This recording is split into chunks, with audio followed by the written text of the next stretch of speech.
राधे श्याम। राधे श्याम। अभी अभी हमने सुना आप जो है 6 तारीख से 6 जुलाई को आगरा से गोवर्धन के लिए पैदल पग यात्रा लाने वाले हैं। उसमें आप मेन कार्यकर्ता हैं, सबको बताने की कृपा करें कि आप पग यात्रा लाने का क्या महत्व है। अब पहले अपना नाम बताएं। मेरा नाम राकेश मंगल और पद यात्रा जी गिरिराज जी की आती है और जो आगरा से हमारी टोलियाँ आती हैं गिरिराज जी की, अभी 25 तारीख को अतिथि वन में कांट का विमोचन हुआ था। उसमें सारे अतिथिगण लोग आए थे हमारे, उनके सानिध्य में ये पद यात्रा चलती है। और गिरिराज जी में जो पदयात्री आते हैं, जैसे भरत जी ने रामचंद्र जी के पास गए थे, पद द्वारा गए थे, रथ घोड़े हाथी सब छोड़ के गए थे। जब सुदामा जी गए थे उसमें द्वारकापुरी में, तो वहाँ भी सुदामा जी पैदल गए थे। पैदल जाने से, पदयात्रा करने से साक्षात भगवान भक्त को अपने अंदर बिठा लेते हैं, दिल के अंदर बिठा लेते हैं। हमारे गिरिराज जी की इतनी असीम कृपा है, हमारे यहाँ जो भी भक्त आते हैं और बड़ी कृपा है गिरिराज जी की उनके ऊपर कि वो यहाँ गिरिराज जी पैदल चल के आते हैं। और बाकी की ठाकुर जी की क्या कृपा होती है, न कोई भगत बीमार होता है, न किसी को जुकाम होता है, न कुछ होता है, और सभी लोगों का इसमें सहयोग रहता है। गिरिराज जी हमारे साथ चलते हैं। हर भक्त के अंदर गिरिराज जी बैठा हुआ है। जितने भी भक्त आते हैं 15 से लेकर 2000 तक की संख्या होती है, हर भक्त के अंदर गिरिराज जी बैठे हुए हैं। गिरिराज जी हमारे पग आगे चलते हैं, पग पग आगे चलते हैं, कोई भी कष्ट किसी भक्त को नहीं देते हैं। जय श्री राधे राधे। 6 तारीख को सभी को आमंत्रित कर जाऊँ, कृपया 6 तारीख को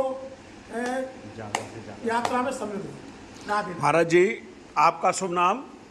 सर, मेरा नाम रमेश पांडे है। मैं तीर्थराज प्रयाग से हूँ और मुझे आमंत्रित किया गया है ये जो 6 जुलाई से आगरा से जो यहाँ आएगी 6 तारीख को गोवर्धन में, उस पग यात्रा में मैं सम्मिलित होने आया हूँ। मुझे बड़ी खुशी हो रही है कि इस तरह का कार्यक्रम इन लोगों ने किया है और मुझे आमंत्रित किया। मैं धन्य हूँ सर। पग यात्रा का क्या महत्व है?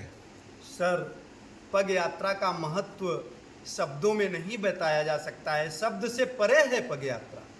सर, पग यात्रा सनातन धर्म की व्याख्या है, संत महात्माओं की शोभा है सर। और अपने आराध्य को पाने के लिए विरह की पहली यह उत्तेजना है।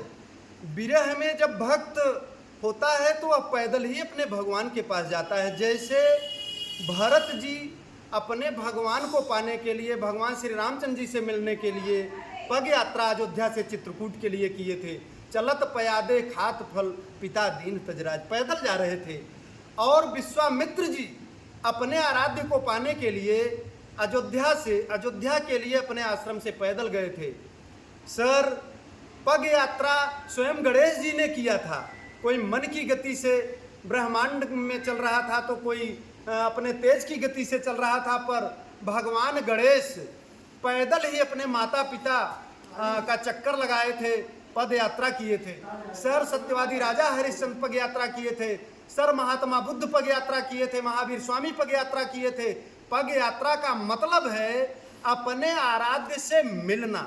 और सर, जब उनका भक्त उनके लिए पैदल चल पड़ता है तो भगवान आगे आगे चलने लगते हैं। जैसे सुदामा के लिए भगवान ने किया था, सुदामा पैदल ही तो आए थे और भगवान के आंसुओं से उनका पैर धोया गया था। तो मेरा मानना है भगवान अपने भक्तों के लिए आगे आगे चलते हैं। पग यात्रा भारत की विरासत है। पग यात्रा सनातन धर्म की व्याख्या है। पग यात्रा संतों की शोभा है। पग यात्रा संत महात्माओं का अलंकार है सर। जय श्री राधे। जय श्री राधे।